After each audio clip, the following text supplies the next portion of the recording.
So when I started my journey into the Yakuza universe, people were constantly raving about two titles in the franchise and considered them the best offerings thus far.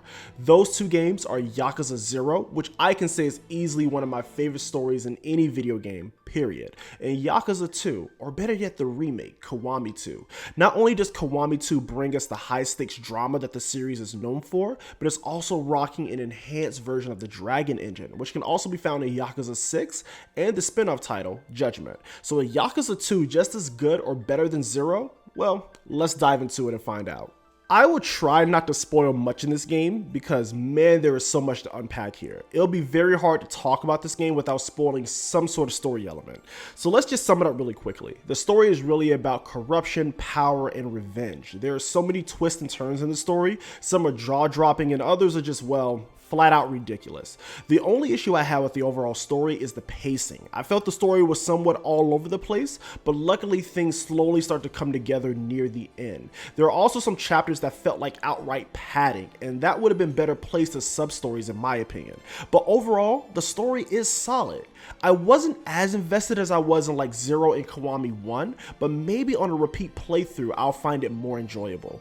This game takes place a year after the events of Kiwami 1. Kiryu is trying to make peace in his life and start a brand new life as a civilian with Haruka by his side. Of course, that doesn't last long because there is a war involving the Omni Alliance and the Tojo clan about to go down. Kiryu has to jump back into action, and as we go on, there are more layers of the plot that unfolds. Again, the story gets deep, so I won't go deep into it, but let's just say you are in for one hell of a ride. All of your favorite characters are here. Of course, our main character, Kiryu, is back into action, punching his way through any situation imaginable. We also have Haruka, who is as adorable as ever. We don't see her much throughout a big chunk of the adventure, but she's still here. Goro Majima is here and now turned the homeless park into a construction zone that has employees of his own. I mean, this man went completely legit, and many other familiar faces if you played the previous entries. We also have some newcomers to the series. Daigo Dojima, who is the son of the former leader of the Dojima family. We also have Sayama, who is the lead detective investigating all the inner workings of the events that take place in this game.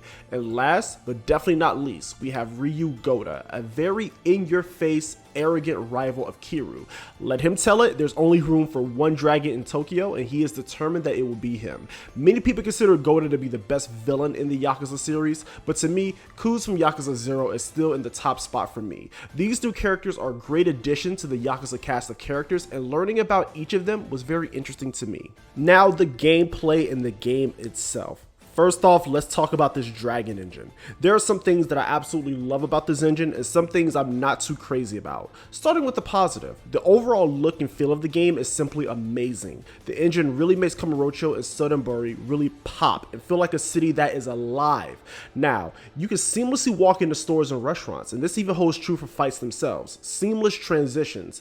Now, speaking of fights, this leads me to a slight negative aspect of the Dragon engine. The combat has been simplified and no longer has that much depth to me. Also, the boss fights, they felt a little on the easier side. Now, I do appreciate them making the leveling system more straightforward here. You level up by winning fights, eating food, and completing sub-stories, and you level up pretty quickly as well, which again makes the fights way too easy too quick. In Yakuza 0 and Kiwami 1, I love being able to switch my combat style based on the situation I was currently in.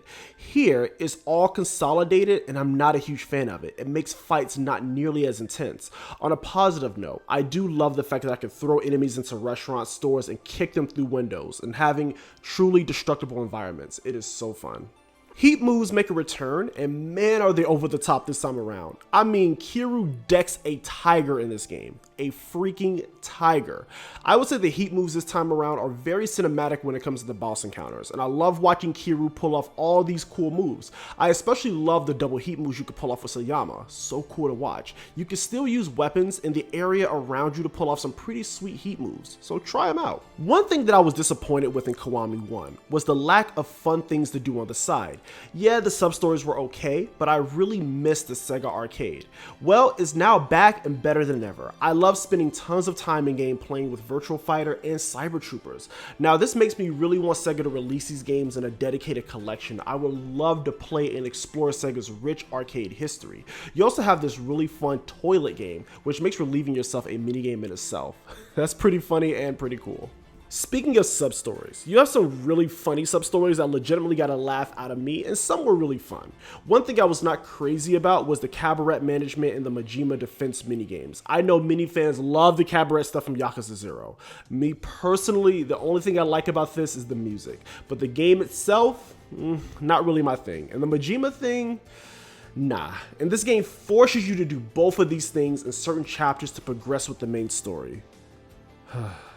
Overall, Kiwami 2 has many things going for it. The beauty of the Dragon engine and all it does for the exploration aspect of the Yakuza games is great.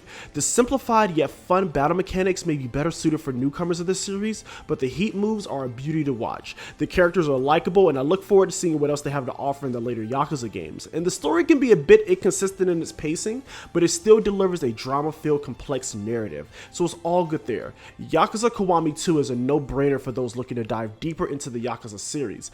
Definitely worth the play. Thank you all for watching, and I'll see you next time.